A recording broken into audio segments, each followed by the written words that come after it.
An X-ray on the left shows a dog heart, which appears as a white, oblong mass surrounded by virtually transparent lung tissue. The photo on the right shows a dog, figure 39. One lungs, which appear as nearly transparent tissue surrounding the heart in this X-ray of a dog, left, are the central organs of the respiratory system. The left lung is smaller than the right lung to accommodate space for the heart. A dog's nose, right, has a slit on the side of each nostril. When tracking a scent, the slits open, blocking the front of the nostrils. This allows the dog to exhale through the now open area on the side of the nostrils without losing the scent that is being followed. Credit A. Modification of work by Jeff Stearns. Credit B. Modification of work by Corey Zanker. Chapter outline. 39. 1 Systems of gas exchange. 39. 2 Gas exchange across respiratory surfaces. 39. 3 Breathing. 39. 4 Transport of gases in human bodily fluids. Breathing is an involuntary event. How often a breath is taken and how much air is inhaled or exhaled are tightly regulated by the respiratory center in the brain. Humans, when they aren't exerting themselves, breathe approximately 15 times per minute on average. Canines, like the dog in figure 39. 1. Have a respiratory rate of about 15-30 breaths per minute. With every inhalation, air fills the lungs, and with every exhalation, air rushes back out. That air is doing more than just inflating and deflating the lungs in the chest cavity. The air contains oxygen that crosses the lung tissue, enters the bloodstream, and travels to organs and tissues. Oxygen, O2, enters the cells where it is used for metabolic reactions that produce ATP, a high-energy compound. At the same time, these reactions release carbon dioxide, CO2, as a byproduct. CO2 is toxic and must be eliminated. Carbon dioxide exits the cells, enters the bloodstream, travels back to the lungs, and is expired out of the body during exhalation. Learning objectives. By the end of this section, you will be able to do the following. Describe the passage of air from the outside environment to the lungs. Explain how the lungs are protected from particulate matter. The primary function of the respiratory system is to deliver oxygen to the cells of the body's tissues and remove carbon dioxide, a cell waste product. The main structures of the human respiratory system are the nasal cavity, the trachea, and lungs.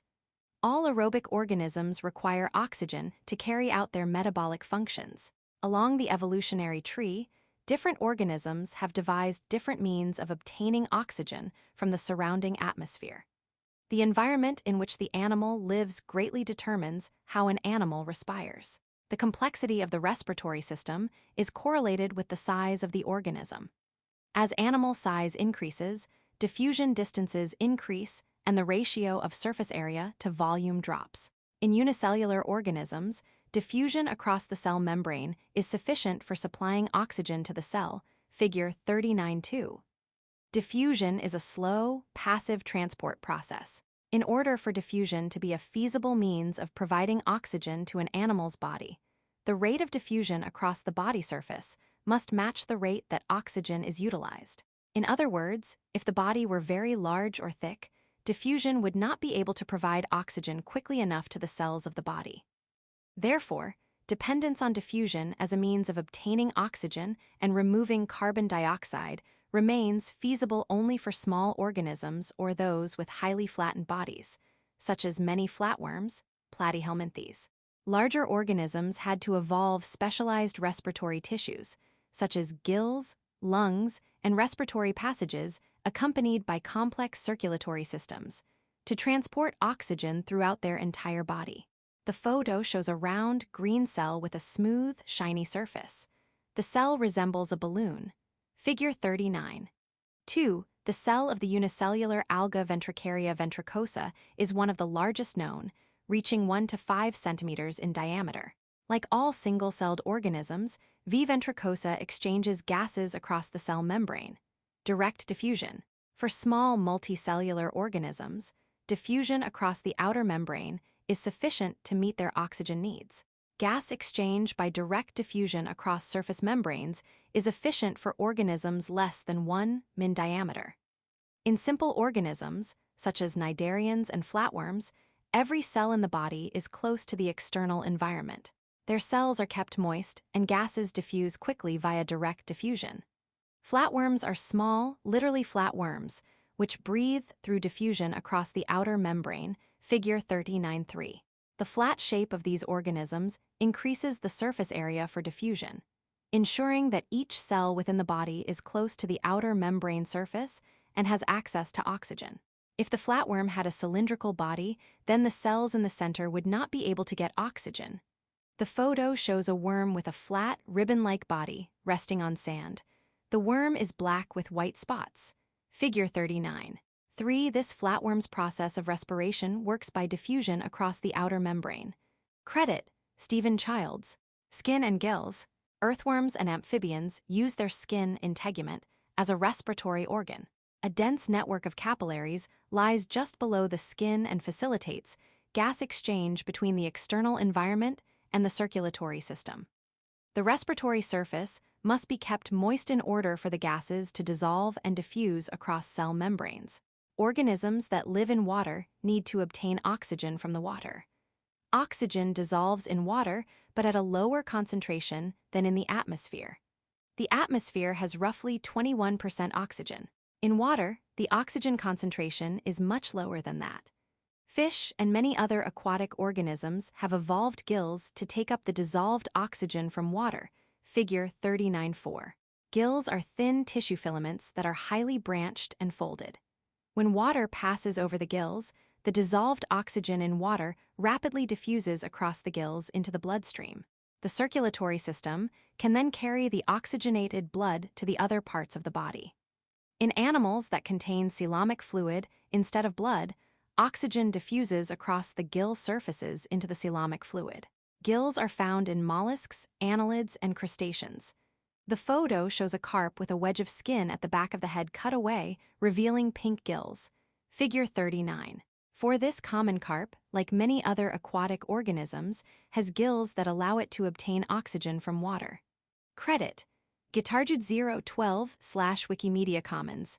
The folded surfaces of the gills provide a large surface area to ensure that the fish gets sufficient oxygen. Diffusion is a process in which material travels from regions of high concentration to low concentration until equilibrium is reached. In this case, blood with a low concentration of oxygen molecules circulates through the gills. The concentration of oxygen molecules in water is higher than the concentration of oxygen molecules in gills. As a result, oxygen molecules diffuse from water, high concentration, to blood, low concentration, as shown in figure 39.5. Similarly, carbon dioxide molecules in the blood diffuse from the blood, high concentration, to water, low concentration. The illustration shows a fish with a box indicating the location of the gills behind the head. A close-up image shows the gills, each of which resembles a feathery worm. Two stacks of gills attach to a structure called a columnar gill arch, forming a tall V. Water travels in from the outside of the V, between each gill, then travels out of the top of the V. Arteries from the hearth bring deoxygenated blood into the gill from the base of the gill arch. And arteries travel back out on the opposite side, carrying the oxygenated blood toward the organs. A close-up image of a single gill shows that water travels over the gill lamella, passing over arteries with oxygenated blood first, then over the arteries with deoxygenated blood coming from the hearth. A rich capillary network in the lamellae of the gills facilitates the gas exchange. Figure 39.5. As water flows over the gills, oxygen is transferred to blood via the capillaries in the lamellae. Credit: Fish. Modification of work by Dwayne Raver, NOEA. Tracheal systems. Insect respiration is independent of its circulatory system. Therefore, the blood does not play a direct role in oxygen transport. Insects have a highly specialized type of respiratory system called the tracheal system, which consists of a network of small tubes that carries oxygen to the entire body. The tracheal system is the most direct and efficient respiratory system in active animals. The tubes in the tracheal system are made of a polymeric material called chitin. Insect bodies have openings, called spiracles, along the thorax and abdomen. These openings connect to the tubular network, allowing oxygen to pass into the body, figure 39.6, and regulating the diffusion of CO2 and water vapor. Air enters and leaves the tracheal system through the spiracles. Some insects can ventilate the tracheal system with body movements. The illustration shows the tracheal system of a bee. Openings called spiracles appear along the side of the body. Vertical tubes lead from the spiracles to a tube that runs along the top of the body from front to back. Figure 39. 6 insects perform respiration via tracheal system. Mammalian systems. In mammals, pulmonary ventilation occurs via inhalation, breathing. During inhalation, air enters the body through the nasal cavity located just inside the nose, figure 39. 7. As air passes through the nasal cavity, the air is warmed to body temperature and humidified. The respiratory tract is coated with mucus to seal the tissues from direct contact with air. Mucus is high in water. As air crosses these surfaces of the mucous membranes, it picks up water. These processes help equilibrate the air to the body conditions, reducing any damage that cold, dry air can cause. Particulate matter that is floating in the air is removed in the nasal passages via mucus and cilia. The processes of warming, humidifying, and removing particles are important protective mechanisms that prevent damage to the trachea and lungs. Thus, inhalation serves several purposes in addition to bringing oxygen into the respiratory system.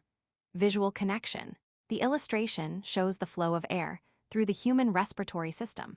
The nasal cavity is a wide cavity above and behind the nostrils, and the pharynx is the passageway behind the mouth. The nasal cavity and pharynx join and enter the trachea through the larynx. The larynx is somewhat wider than the trachea and flat. The trachea has concentric, ring-like grooves, giving it a bumpy appearance. The trachea bifurcates into 2 primary bronchi, which are also grooved. The primary bronchi enter the lungs and branch into secondary bronchi. The secondary bronchi, in turn, branch into many tertiary bronchi. The tertiary bronchi branch into bronchioles, which branch into terminal bronchioles. Each terminal bronchiole ends in an alveolar sac. Each alveolar sac contains many alveoli clustered together, like bunches of grapes. The alveolar duct is the air passage into the alveolar sac. The alveoli are hollow, and air empties into them. Pulmonary arteries bring deoxygenated blood to the alveolar sac, and thus appear blue, and pulmonary veins return oxygenated blood, and thus appear red to the heart. Capillaries form a web around each alveolus. The diaphragm is a membrane that pushes up against the lungs. Figure 39. 7. Air enters the respiratory system through the nasal cavity and pharynx, and then passes through the trachea and into the bronchi, which bring air into the lungs. Credit, modification of work by NCI. Which of the following statements about the mammalian respiratory system is false? When we breathe in, air travels from the pharynx to the trachea. The bronchioles branch into bronchi.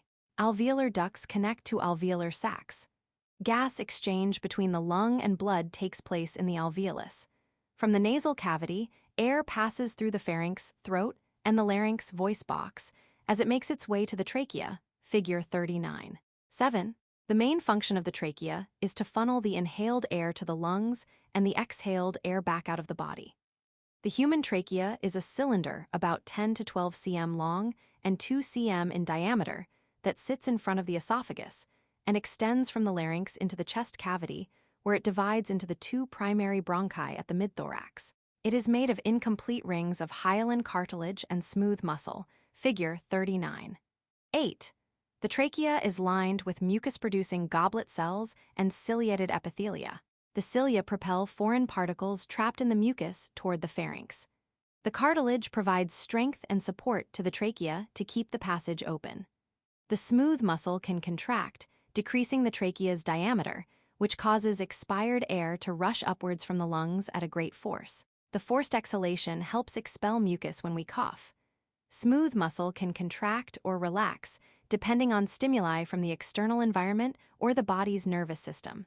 The illustration shows the trachea, or windpipe. The larynx is a wide collar at the top of the trachea. At the bottom, the trachea bifurcates into smaller tubes, called primary bronchi, which enter the right and left lungs. Inside the lungs, the bronchi branch into primary and secondary bronchi, then into bronchioles. Figure 39. 8. The trachea and bronchi are made of incomplete rings of cartilage. Credit. Modification of work by Gray's Anatomy. Lungs, bronchi, and alveoli. The end of the trachea bifurcates, divides to the right and left lungs. The lungs are not identical. The right lung is larger and contains 3 lobes, whereas the smaller left lung contains 2 lobes, figure 39. 9. The muscular diaphragm, which facilitates breathing, is inferior to below the lungs and marks the end of the thoracic cavity. The illustration shows the trachea, which starts at the top of the neck and continues down into the chest, where it branches into the bronchi, which enter the lungs. The left lung has 2 lobes. The upper lobe is located in front of and above the lower lobe. The right lung has 3 lobes. The upper lobe is on the top, the lower lobe is on the bottom, and the middle lobe is sandwiched between them. The diaphragm presses against the bottom of the lungs and has the appearance of skin stretched over the top of a drum. Wide flaps of the diaphragm extend downward on the front left and right sides of the body. On the back, thin flaps of diaphragm stretch downward on either side of the spine. Figure 39. 9. The trachea bifurcates into the right and left bronchi in the lungs. The right lung is made of 3 lobes and is larger. To accommodate the heart, the left lung is smaller and has only 2 lobes. In the lungs, air is diverted into smaller and smaller passages, or bronchi. Air enters the lungs through the 2 primary, main bronchi, singular, bronchus. Each bronchus divides into secondary bronchi, then into tertiary bronchi, which in turn divide, creating smaller and smaller diameter bronchioles as they split and spread through the lung. Like the trachea, the bronchi are made of cartilage and smooth muscle. At the bronchioles, the cartilage is replaced with elastic fibers.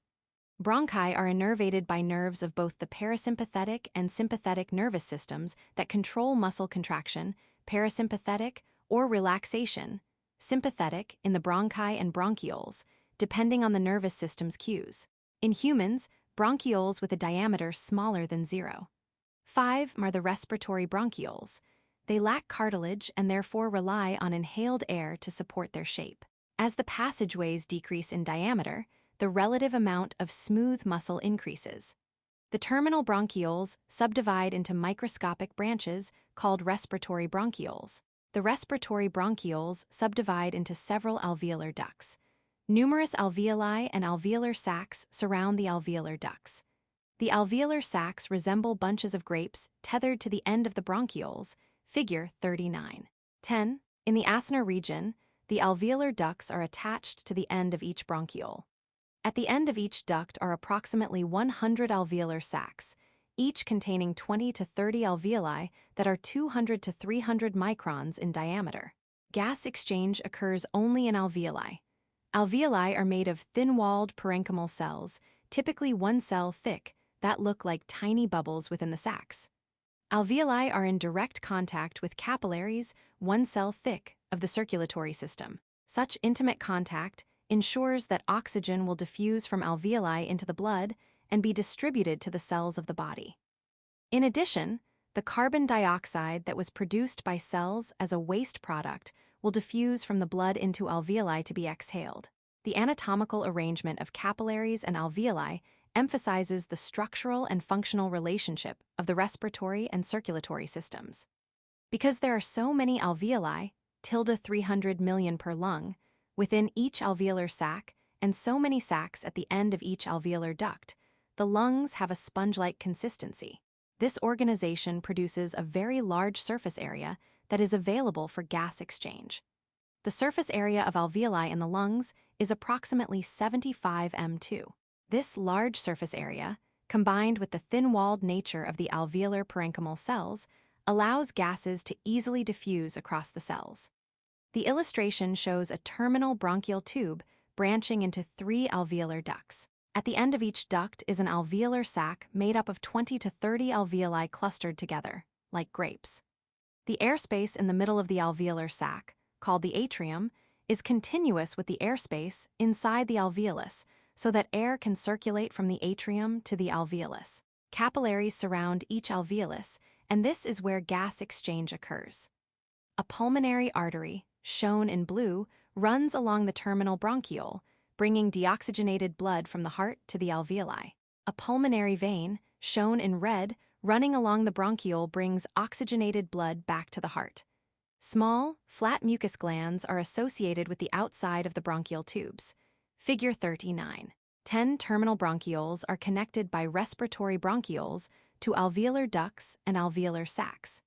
Each alveolar sac contains 20 to 30 spherical alveoli and has the appearance of a bunch of grapes. Air flows into the atrium of the alveolar sac, then circulates into alveoli where gas exchange occurs with the capillaries.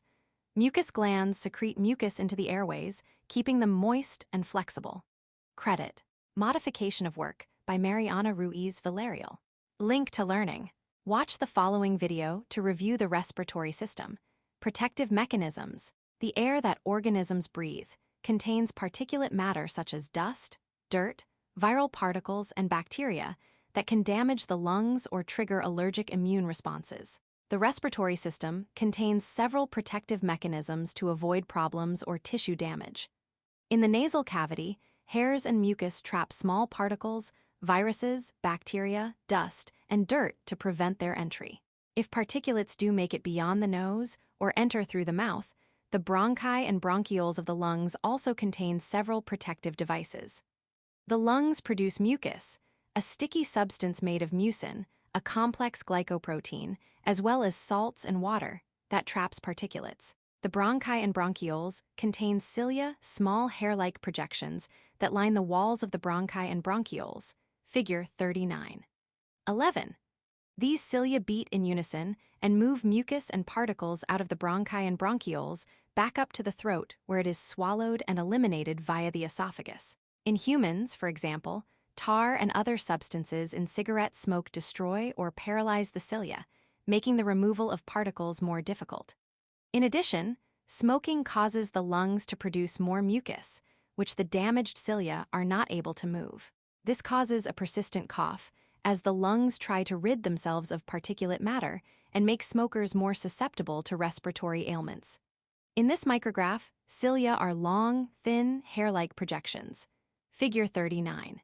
11. The bronchi and bronchioles contain cilia that help move mucus and other particles out of the lungs. Credit: Louisa Howard, Modification of Work by Dartmouth Electron Microscope Facility. Learning objectives. By the end of this section, you will be able to do the following: name and describe lung volumes and capacities. Understand how gas pressure influences, how gases move into and out of the body. The structure of the lung maximizes its surface area to increase gas diffusion.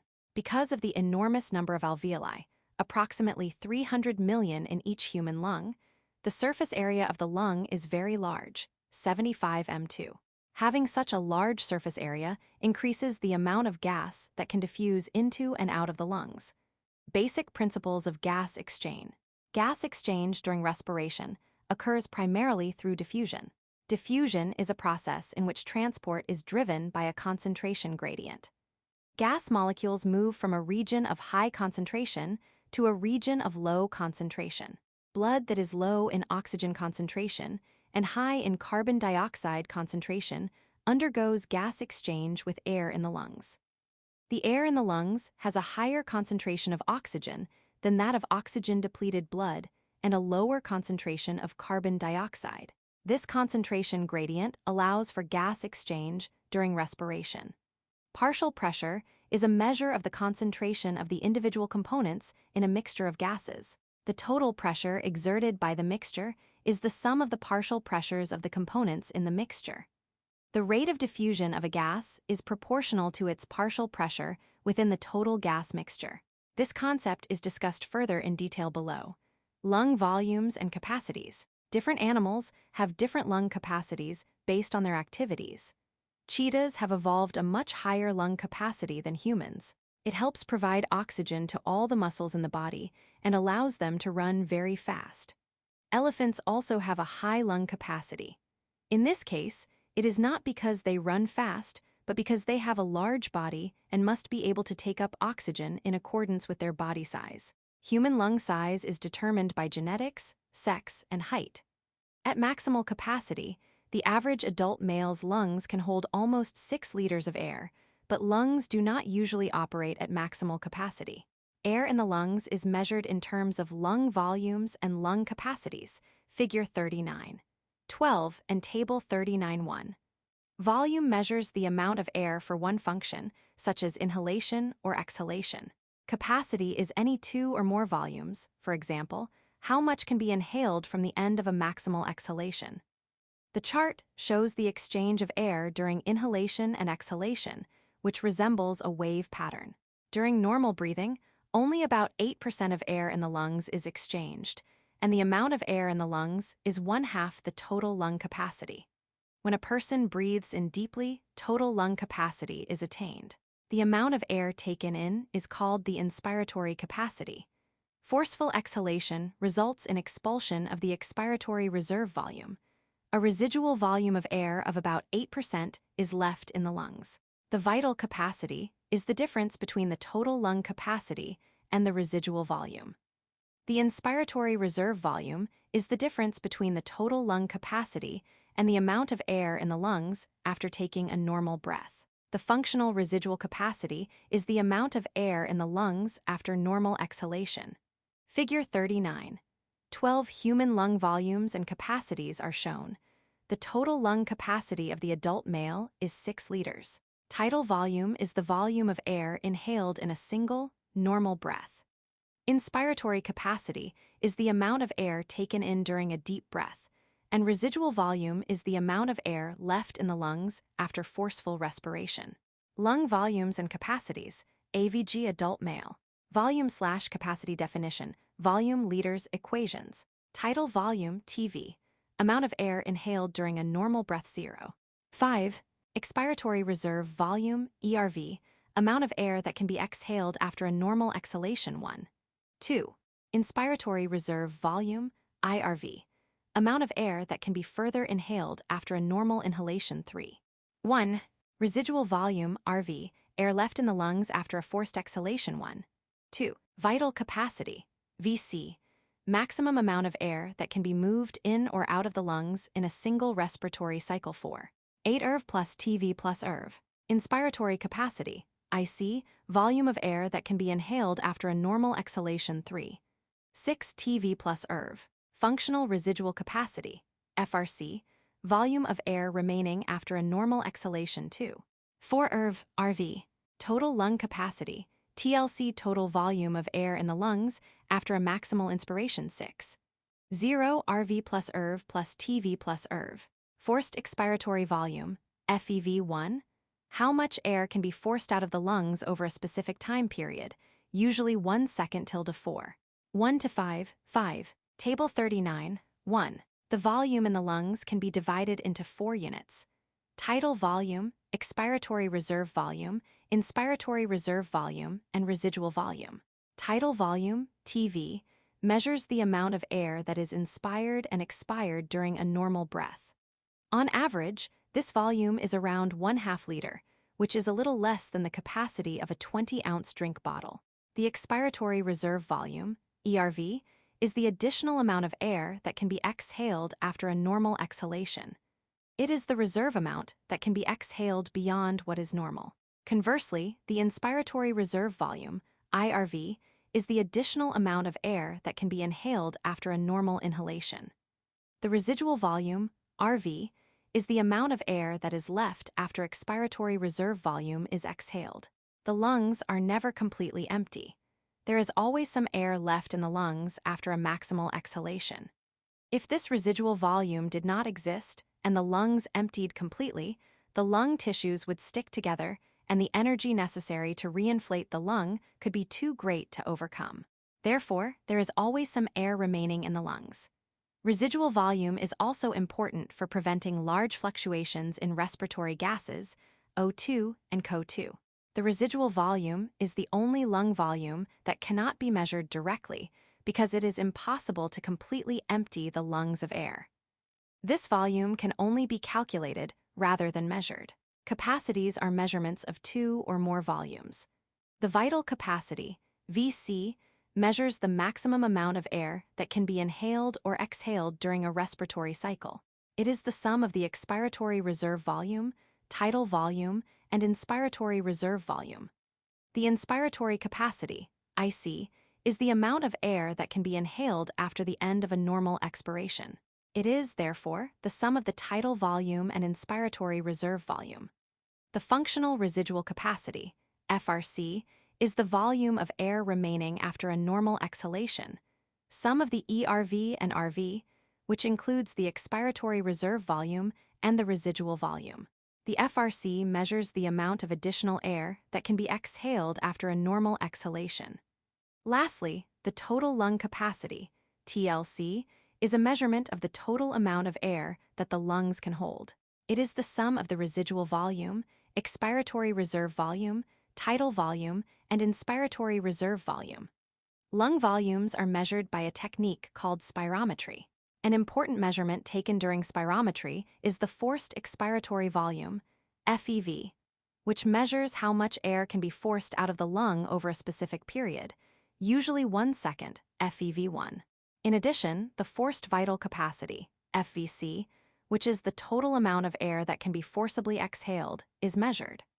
The ratio of these values, FEV1-FVC ratio, is used to diagnose lung diseases including asthma, emphysema, and fibrosis. If the FEV1-FVC ratio is high, the lungs are not compliant, meaning they are stiff and unable to bend properly. And the patient most likely has lung fibrosis. Patients exhale most of the lung volume very quickly. Conversely, when the FEV1-FVC ratio is low, there is resistance in the lung that is characteristic of asthma. In this instance, it is hard for the patient to get the air out of their lungs, and it takes a long time to reach the maximal exhalation volume. In either case, breathing is difficult and complications arise. Career connection. Respiratory therapist. Respiratory therapists or respiratory practitioners evaluate and treat patients with lung and cardiovascular diseases. They work as part of a medical team to develop treatment plans for patients. Respiratory therapists may treat premature babies with underdeveloped lungs, patients with chronic conditions such as asthma, or older patients suffering from lung disease such as emphysema and chronic obstructive pulmonary disease, COPD. They may operate advanced equipment such as compressed gas delivery systems, ventilators, blood gas analyzers, and resuscitators. Specialized programs to become a respiratory therapist generally lead to a bachelor's degree with a respiratory therapist specialty. Because of a growing aging population, career opportunities as a respiratory therapist are expected to remain strong. Gas pressure and respiration. The respiratory process can be better understood by examining the properties of gases. Gases move freely, but gas particles are constantly hitting the walls of their vessel, thereby producing gas pressure. Air is a mixture of gases, primarily nitrogen N2, 78.6%, oxygen O2, 20.9%, water vapor H2O, 0.5%, and carbon dioxide CO2, 0.4%. Each gas component of that mixture exerts a pressure. The pressure for an individual gas in the mixture is the partial pressure of that gas. Approximately 21% of atmospheric gas is oxygen. Carbon dioxide, however, is found in relatively small amounts, 0.4%. The partial pressure for oxygen is much greater than that of carbon dioxide. The partial pressure of any gas can be calculated by P equals patum times percent content in mixture. Patum, the atmospheric pressure, is the sum of all of the partial pressures of the atmospheric gases added together. Patum equals PN2 plus PO2 plus pH2O plus PCO2 equals 760 Hg. The pressure of the atmosphere at sea level is 760 Hg. Therefore, the partial pressure of oxygen is PO2 equals 760 Hg, 0.21 equals 160 Hg. And for carbon dioxide, PCO2 equals 760 Hg, 0.4 equals 0.3 Hg. At high altitudes, patum decreases but concentration does not change. The partial pressure decrease is due to the reduction in patum. When the air mixture reaches the lung, it has been humidified. The pressure of the water vapor in the lung does not change the pressure of the air, but it must be included in the partial pressure equation. For this calculation, the water pressure, 47 Hg, is subtracted from the atmospheric pressure. 760 Hg minus 47 Hg equals 713 Hg. And the partial pressure of oxygen is 760 mHg minus 47 mHg times 0.21 equals 150 mHg. These pressures determine the gas exchange, or the flow of gas, in the system. Oxygen and carbon dioxide will flow according to their pressure gradient from high to low. Therefore, understanding the partial pressure of each gas will aid in understanding how gases move in the respiratory system. Gas exchange across the alveoli. In the body, oxygen is used by cells of the body's tissues, and carbon dioxide is produced as a waste product. The ratio of carbon dioxide production to oxygen consumption is the respiratory quotient, RQ. RQ varies between 0.7 and 1.0. If just glucose were used to fuel the body, the RQ would equal 1. 1 mole of carbon dioxide would be produced for every mole of oxygen consumed. Glucose, however, is not the only fuel for the body. Protein and fat are also used as fuels for the body.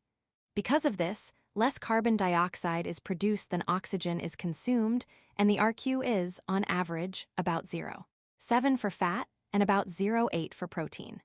The RQ is used to calculate the partial pressure of oxygen in the alveolar spaces within the lung, the alveolar PO2.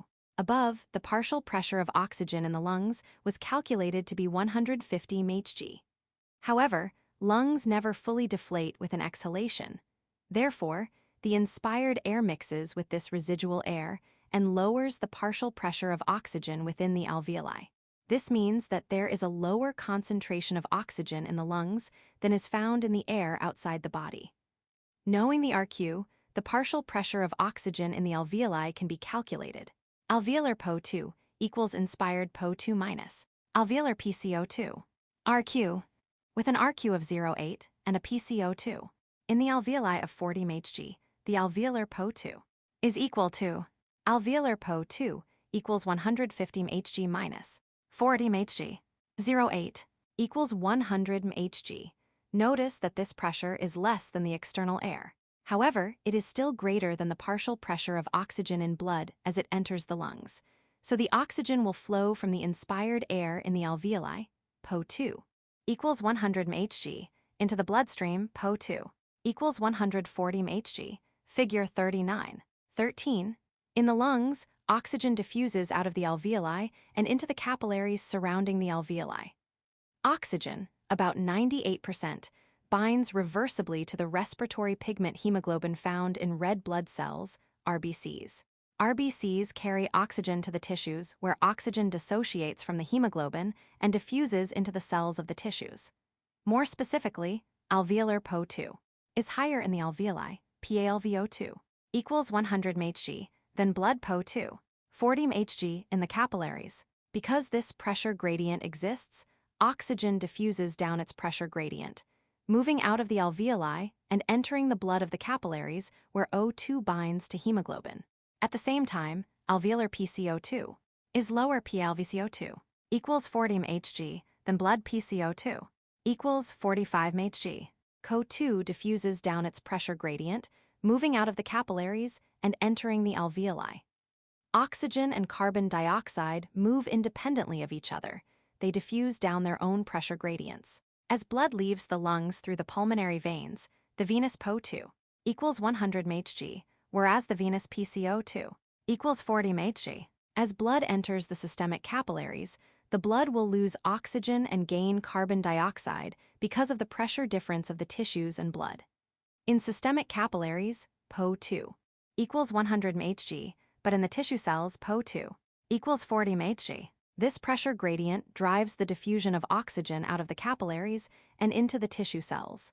At the same time, blood PCO2 equals 40 mHg and systemic tissue PCO2 equals 45 mHg. The pressure gradient drives CO2 out of tissue cells and into the capillaries. The blood returning to the lungs through the pulmonary arteries has a venous PO2 equals 40 mHg and a PCO2 equals 45 mHg. The blood enters the lung capillaries, where the process of exchanging gases between the capillaries and alveoli begins again, figure 39.13. Visual connection. The illustration shows the movement of deoxygenated air into the lungs and oxygenated air out of the lungs. Also shown is the circulation of blood through the body.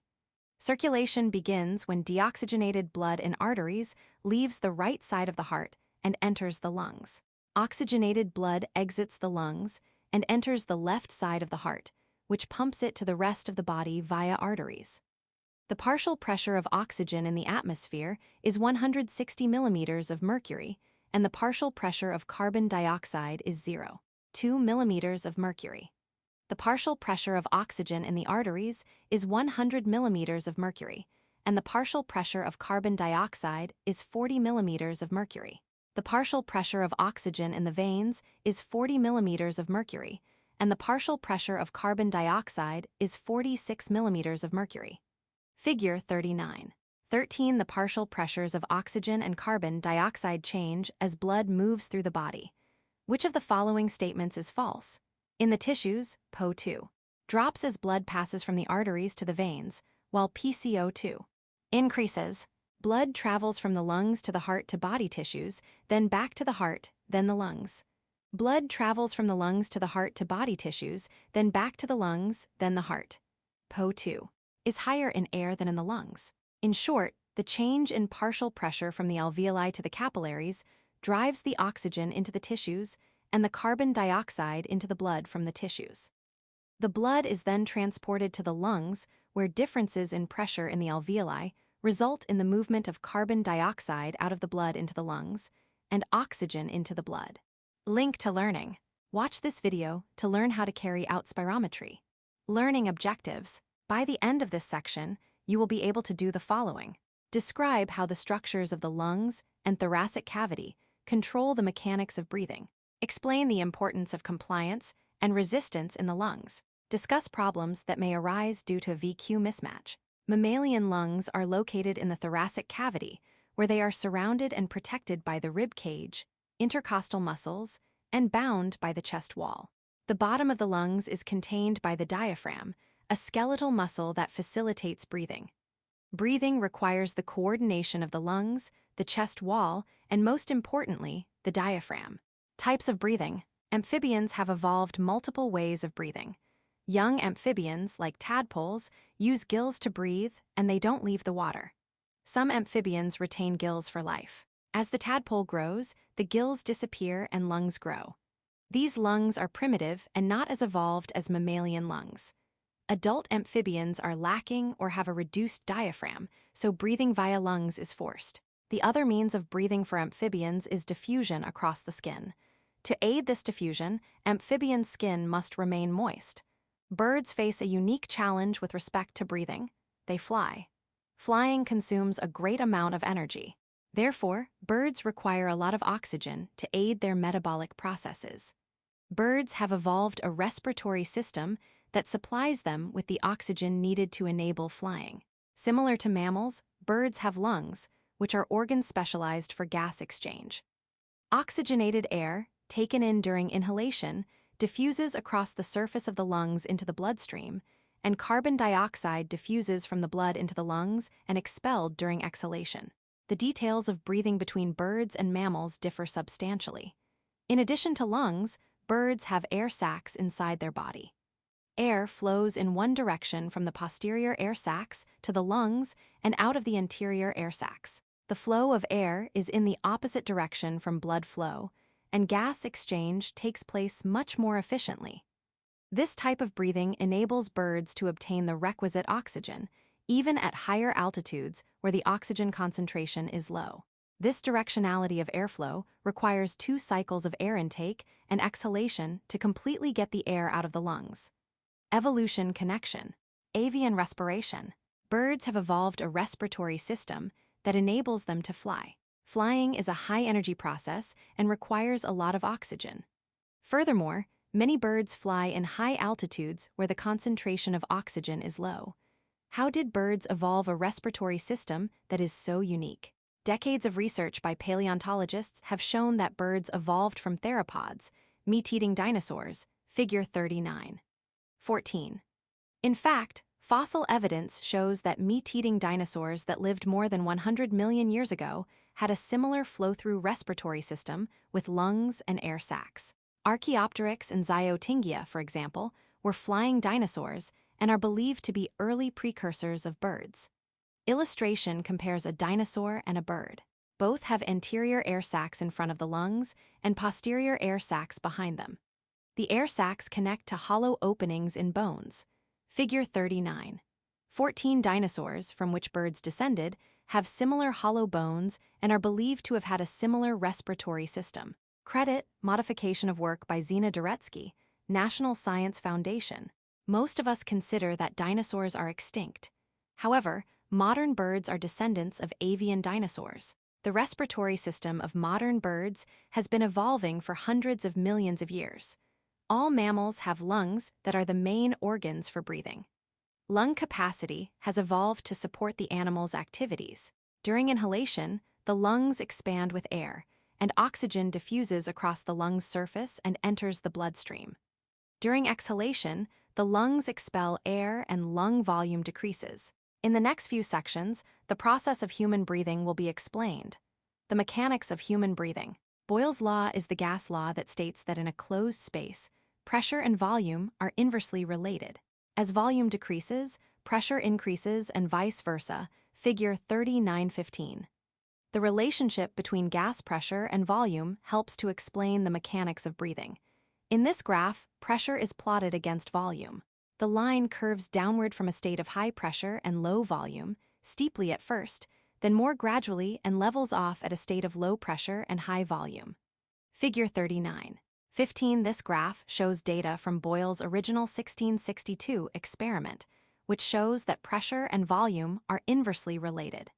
No units are given, as Boyle used arbitrary units in his experiments. There is always a slightly negative pressure within the thoracic cavity, which aids in keeping the airways of the lungs open. During inhalation, volume increases as a result of contraction of the diaphragm, and pressure decreases, according to Boyle's law.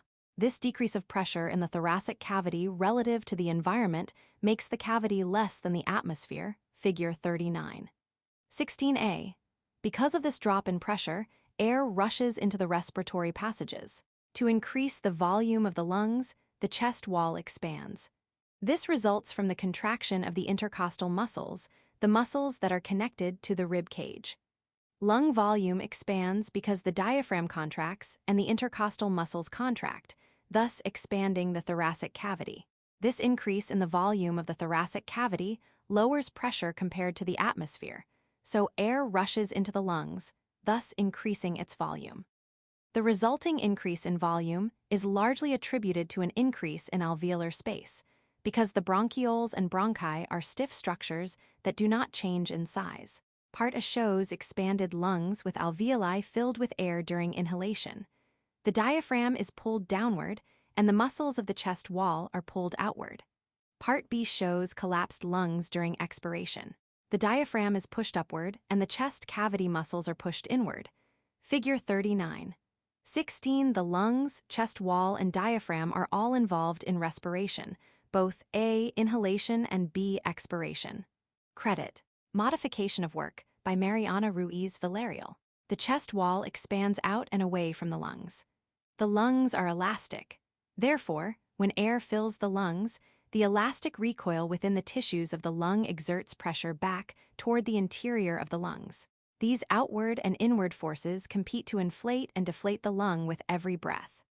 Upon exhalation, the lungs recoil to force the air out of the lungs, and the intercostal muscles relax, returning the chest wall back to its original position, figure 39:16b. The diaphragm also relaxes and moves higher into the thoracic cavity. This increases the pressure within the thoracic cavity relative to the environment, and air rushes out of the lungs. The movement of air out of the lungs is a passive event. No muscles are contracting to expel the air. Each lung is surrounded by an invaginated sac. The layer of tissue that covers the lung and dips into spaces is called the visceral pleura. A second layer of parietal pleura lines the interior of the thorax, figure 39:17. The space between these layers, the intrapleural space, contains a small amount of fluid that protects the tissue and reduces the friction generated from rubbing the tissue layers together as the lungs contract and relax. Pleurisy results when these layers of tissue become inflamed. It is painful because the inflammation increases the pressure within the thoracic cavity and reduces the volume of the lung. The illustration shows human lungs. Each lung is covered by an inner visceral pleura and an outer parietal pleura. The intrapleural space is the space between the two membranes. Figure 39. 17. A tissue layer called pleura surrounds the lung and interior of the thoracic cavity. Credit, modification of work by NCI. Link to learning. View how Boyle's law is related to breathing and watch a video on Boyle's law. The work of breathing. The number of breaths per minute is the respiratory rate. On average, under non-exertion conditions, the human respiratory rate is 12-15 breaths a minute. The respiratory rate contributes to the alveolar ventilation, or how much air moves into and out of the alveoli. Alveolar ventilation prevents carbon dioxide buildup in the alveoli. There are two ways to keep the alveolar ventilation constant. Increase the respiratory rate while decreasing the tidal volume of air per breath, shallow breathing, or decrease the respiratory rate while increasing the tidal volume per breath. In either case, the ventilation remains the same, but the work done and type of work needed are quite different. Both tidal volume and respiratory rate are closely regulated when oxygen demand increases. There are two types of work conducted during respiration: flow-resistive and elastic work. Flow-resistive refers to the work of the alveoli and tissues in the lung, whereas elastic work refers to the work of the intercostal muscles, chest wall, and diaphragm.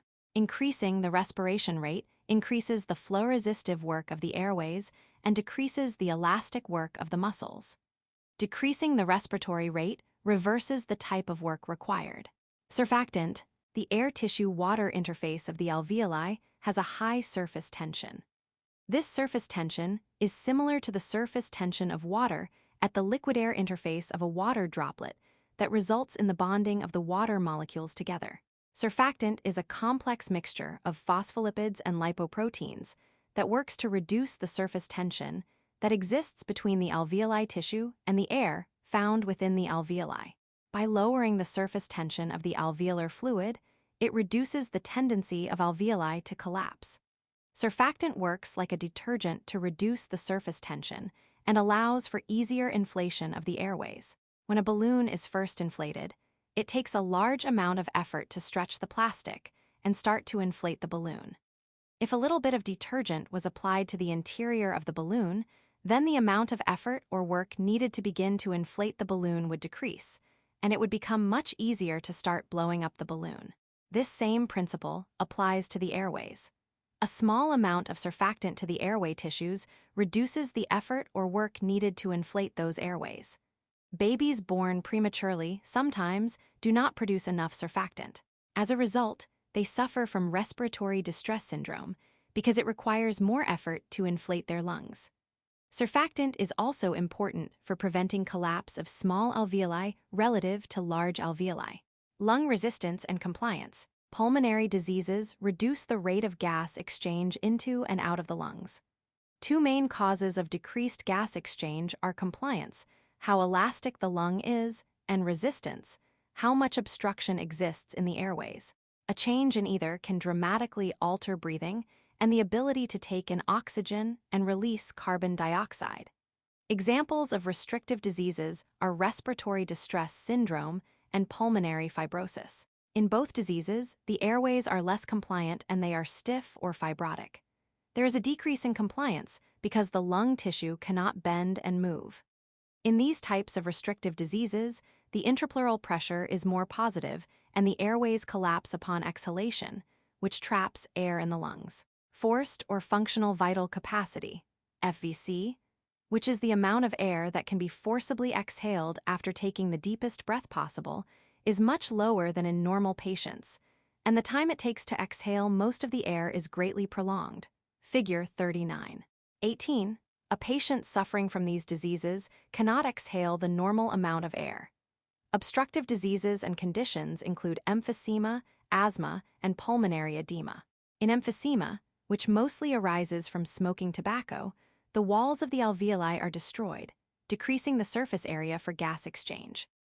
The overall compliance of the lungs is increased because as the alveolar walls are damaged, lung elastic recoil decreases due to a loss of elastic fibers, and more air is trapped in the lungs at the end of exhalation.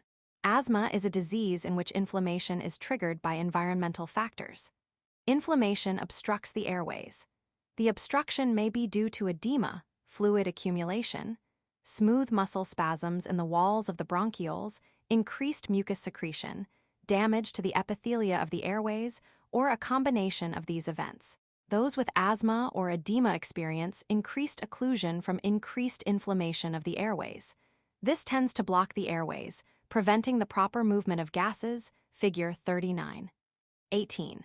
Those with obstructive diseases have large volumes of air trapped after exhalation and breathe at a very high lung volume to compensate for the lack of airway recruitment. The graph plots volume exhaled versus time. In normal lungs, almost all of the air can be forcibly exhaled within 1 second after taking a deep breath, resulting in a curve that rises steeply at first, then plateaus shortly after 1 second.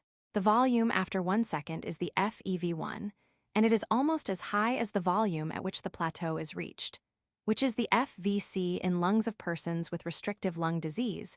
The FVC is considerably lower, but the person can exhale reasonably fast, resulting in a curve that is similar in shape, but with a lower plateau, or FVC, than for normal lungs.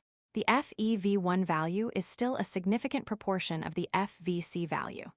In lungs of persons with obstructive lung disease, the FVC is low and exhalation is much slower, resulting in a flatter curve with a lower plateau. The slower exhalation results in a FEV1 value much lower than the FVC value. Figure 39. 18. The ratio of FEV1, the amount of air that can be forcibly exhaled in 1 second after taking a deep breath, to FVC, the total amount of air that can be forcibly exhaled, can be used to diagnose whether a person has restrictive or obstructive lung disease. In restrictive lung disease, FVC is reduced, but airways are not obstructed, so the person is able to expel air reasonably fast. In obstructive lung disease, airway obstruction results in slow exhalation as well as reduced FVC. Thus, the FEV1-FVC ratio is lower in persons with obstructive lung disease, less than 69%, than in persons with restrictive disease, 88 to 90%. Dead space. VQ mismatch. Pulmonary circulation pressure is very low compared to that of the systemic circulation. It is also independent of cardiac output. This is because of a phenomenon called recruitment, which is the process of opening airways that normally remain closed when cardiac output increases. As cardiac output increases, the number of capillaries and arteries that are perfused, filled with blood increases. These capillaries and arteries are not always in use, but are ready if needed. At times, however, there is a mismatch between the amount of air, ventilation, V, and the amount of blood perfusion, Q, in the lungs. This is referred to as ventilation perfusion, VQ mismatch. There are 2 types of VQ mismatch. Both produce dead space, regions of broken down or blocked lung tissue. Dead spaces can severely impact breathing because they reduce the surface area available for gas diffusion. As a result, the amount of oxygen in the blood decreases, whereas the carbon dioxide level increases. Dead space is created when no ventilation and/or perfusion takes place. Anatomical dead space, or anatomical shunt, arises from an anatomical failure, while physiological dead space, or physiological shunt, arises from a functional impairment of the lung or arteries. An example of an anatomical shunt is the effect of gravity on the lungs. The lung is particularly susceptible to changes in the magnitude and direction of gravitational forces. When someone is standing or sitting upright, the pleural pressure gradient leads to increased ventilation further down in the lung. As a result, the intrapleural pressure is more negative at the base of the lung than at the top, and more air fills the bottom of the lung than the top. Likewise, it takes less energy to pump blood to the bottom of the lung than to the top when in a prone position. Perfusion of the lung is not uniform while standing or sitting. This is a result of hydrostatic forces combined with the effect of airway pressure. An anatomical shunt develops because the ventilation of the airways does not match the perfusion of the arteries surrounding those airways. As a result, the rate of gas exchange is reduced. Note that this does not occur when lying down, because in this position, gravity does not preferentially pull the bottom of the lung down. A physiological shunt can develop if there is infection or edema in the lung that obstructs an area. This will decrease ventilation but not affect perfusion. Therefore, the VQ ratio changes and gas exchange is affected. The lung can compensate for these mismatches in ventilation and perfusion. If ventilation is greater than perfusion, the arterioles, small arterial blood vessels, dilate and the bronchioles constrict. This increases perfusion and reduces ventilation. Likewise, if ventilation is less than perfusion, the arterioles constrict and the bronchioles dilate to correct the imbalance. Link to learning. View the mechanics of breathing. Learning objectives. By the end of this section, you will be able to do the following. Describe how oxygen is bound to hemoglobin and transported to body tissues. Explain how carbon dioxide is transported from body tissues to the lungs. Once the oxygen diffuses across the alveoli, it enters the bloodstream and is transported to the tissues where it is unloaded. And carbon dioxide diffuses out of the blood and into the alveoli to be expelled from the body. Although gas exchange is a continuous process, the oxygen and carbon dioxide are transported by different mechanisms. Transport of oxygen in the blood. Although oxygen dissolves in blood, only a small amount of oxygen is transported this way. Only 1.5% of oxygen in the blood is dissolved directly into the blood itself. Most oxygen, 98.5%, is bound to a protein called hemoglobin and carried to the tissues. Hemoglobin, or HB, is a protein molecule found in red blood cells, erythrocytes, made of 4 subunits, 2 alpha subunits and 2 beta subunits, figure 39.19. Each subunit surrounds a central heme group that contains iron and binds 1 oxygen molecule, allowing each hemoglobin molecule to bind 4 oxygen molecules. Molecules with more oxygen bound to the heme groups are brighter red. As a result, oxygenated arterial blood, where the HB is carrying 4 oxygen molecules, is bright red, while venous blood that is deoxygenated is darker red. Part A shows disc-shaped red blood cells. An arrow points from a red blood cell to the hemoglobin in Part B. Hemoglobin is made up of coiled helices. The left, right, bottom, and top parts of the molecule are symmetrical. 4 small heme groups are associated with hemoglobin. Oxygen is bound to the heme. Figure 39.19. The protein inside a red blood cells that carries oxygen to cells and carbon dioxide to the lungs is B. Hemoglobin. Hemoglobin is made up of 4 symmetrical subunits and 4 heme groups. Iron associated with the heme binds oxygen. It is the iron in hemoglobin that gives blood its red color. It is easier to bind a second and third oxygen molecule to HB than the first molecule. This is because the hemoglobin molecule changes its shape or conformation as oxygen binds. The fourth oxygen is then more difficult to bind. The binding of oxygen to hemoglobin can be plotted as a function of the partial pressure of oxygen in the blood x-axis versus the relative HB oxygen saturation y-axis. The resulting graph, an oxygen dissociation curve, is sigmoidal or S-shaped, figure 39.20. As the partial pressure of oxygen increases, the hemoglobin becomes increasingly saturated with oxygen. Visual connection. The graph plots percent oxygen saturation of hemoglobin on the y-axis as a function of oxygen partial pressure measured in Hg on the x-axis. Oxygen saturation increases in an S-shaped curve. The curve rises slowly at first, then curves upward. It rises quickly from about 20% saturation at 20 Hg of partial pressure to about 60% saturation at 30 Hg of partial pressure. The curve then starts leveling out, gradually rising to nearly 100% saturation at 100 Hg of partial pressure. The curve shifts to the left under conditions of low carbon dioxide, high pH, and low temperature, and to the right in conditions of high carbon dioxide, low pH, or high temperature. Figure 39.20. The oxygen dissociation curve demonstrates that, as the partial pressure of oxygen increases, more oxygen binds hemoglobin. However, the affinity of hemoglobin for oxygen may shift to the left or the right depending on environmental conditions. The kidneys are responsible for removing excess H+ ions from the blood. If the kidneys fail, what would happen to blood pH and to hemoglobin affinity for oxygen?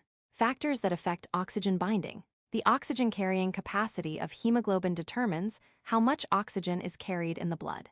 In addition to PO2, other environmental factors and diseases can affect oxygen carrying capacity and delivery. Carbon dioxide levels, blood pH, and body temperature affect oxygen carrying capacity, figure 3920. When carbon dioxide is in the blood, it reacts with water to form bicarbonate HCO-. 3. And hydrogen ions H+. As the level of carbon dioxide in the blood increases, more H+ is produced and the pH decreases. This increase in carbon dioxide and subsequent decrease in pH reduce the affinity of hemoglobin for oxygen. The oxygen dissociates from the Hb molecule, shifting the oxygen dissociation curve to the right. Therefore, more oxygen is needed to reach the same hemoglobin saturation level as when the pH was higher. A similar shift in the curve also results from an increase in body temperature. Increased temperature, such as from increased activity of skeletal muscle, causes the affinity of hemoglobin for oxygen to be reduced. Diseases like sickle cell anemia and thalassemia decrease the blood's ability to deliver oxygen to tissues and its oxygen-carrying capacity. In sickle cell anemia, the shape of the red blood cell is crescent-shaped, elongated, and stiffened, reducing its ability to deliver oxygen, figure 3921. In this form, red blood cells cannot pass through the capillaries. This is painful when it occurs. Thalassemia is a rare genetic disease caused by a defect in either the alpha or the beta subunit of Hb. Patients with thalassemia produce a high number of red blood cells, but these cells have lower than normal levels of hemoglobin. Therefore, the oxygen-carrying capacity is diminished. The micrograph shows a smear of red blood cells. Some are disc-shaped and compressed in the center, whereas some are crescent-shaped. Each red blood cell is about 5 microns across. Figure 39. 21 individuals with sickle cell anemia have crescent-shaped red blood cells. Credit: modification of work by Ed Uthman, scale bar data from Matt Russell. Transport of carbon dioxide in the blood. Carbon dioxide molecules are transported in the blood from body tissues to the lungs by one of 3 methods: dissolution directly into the blood, binding to hemoglobin, or carried as a bicarbonate ion. Several properties of carbon dioxide in the blood affect its transport. First, carbon dioxide is more soluble in blood than oxygen. About 5 to 7% of all carbon dioxide is dissolved in the plasma. Second, carbon dioxide can bind to plasma proteins or can enter red blood cells and bind to hemoglobin. This form transports about 10% of the carbon dioxide. When carbon dioxide binds to hemoglobin, a molecule called carbaminohemoglobin is formed. Binding of carbon dioxide to hemoglobin is reversible. Therefore, when it reaches the lungs, the carbon dioxide can freely dissociate from the hemoglobin and be expelled from the body. Third, the majority of carbon dioxide molecules, 85%, are carried as part of the bicarbonate buffer system. In this system, carbon dioxide diffuses into the red blood cells. Carbonic anhydrase, Ca, within the red blood cells quickly converts the carbon dioxide into carbonic acid, H2CO3. Carbonic acid is an unstable intermediate molecule that immediately dissociates into bicarbonate ions, HCO-. 3. And hydrogen H+ ions, since carbon dioxide is quickly converted into bicarbonate ions. This reaction allows for the continued uptake of carbon dioxide into the blood down its concentration gradient. It also results in the production of H+ ions. If too much H+ is produced, it can alter blood pH. However, hemoglobin binds to the free H+ ions and thus limits shifts in pH. The newly synthesized bicarbonate ion is transported out of the red blood cell into the liquid component of the blood in exchange for a chloride ion, Cl. This is called the chloride shift. When the blood reaches the lungs, the bicarbonate ion is transported back into the red blood cell in exchange for the chloride ion. The H+ ion dissociates from the hemoglobin and binds to the bicarbonate ion. This produces the carbonic acid intermediate, which is converted back into carbon dioxide through the enzymatic action of Ca. The carbon dioxide produced is expelled through the lungs during exhalation. CO2 plus H2O left-right arrow. H2CO3. Carbonic acid. Left-right arrow. HCO3 plus H plus. Bicarbonate. The benefit of the bicarbonate buffer system is that carbon dioxide is soaked up into the blood with little change to the pH of the system. This is important because it takes only a small change in the overall pH of the body for severe injury or death to result. The presence of this bicarbonate buffer system also allows for people to travel and live at high altitudes. When the partial pressure of oxygen and carbon dioxide change at high altitudes, the bicarbonate buffer system adjusts to regulate carbon dioxide while maintaining the correct pH in the body. Carbon monoxide poisoning. While carbon dioxide can readily associate and dissociate from hemoglobin, other molecules such as carbon monoxide, CO, cannot. Carbon monoxide has a greater affinity for hemoglobin than oxygen. Therefore, when carbon monoxide is present, it binds to hemoglobin preferentially over oxygen. As a result, oxygen cannot bind to hemoglobin, so very little oxygen is transported through the body, figure 39. 22. Carbon monoxide is a colorless, odorless gas and is therefore difficult to detect. It is produced by gas-powered vehicles and tools. Carbon monoxide can cause headaches, confusion, and nausea. Long-term exposure can cause brain damage or death. Administering 100% pure oxygen is the usual treatment for carbon monoxide poisoning. Administration of pure oxygen speeds up the separation of carbon monoxide from hemoglobin. Percent oxygen saturation of hemoglobin at an oxygen pressure of 100 millimeters of mercury decreases as percent carbon monoxide increases. In the absence of carbon monoxide, hemoglobin is 98% saturated with oxygen. At 20% carbon monoxide, hemoglobin is 77% saturated with oxygen. At 40% carbon monoxide, hemoglobin is 68% saturated with oxygen. At 60% carbon monoxide, hemoglobin is 40% saturated with oxygen. At 80% carbon monoxide, hemoglobin is 20% saturated with oxygen. Figure 39. 22 as percent CO increases, the oxygen saturation of hemoglobin decreases.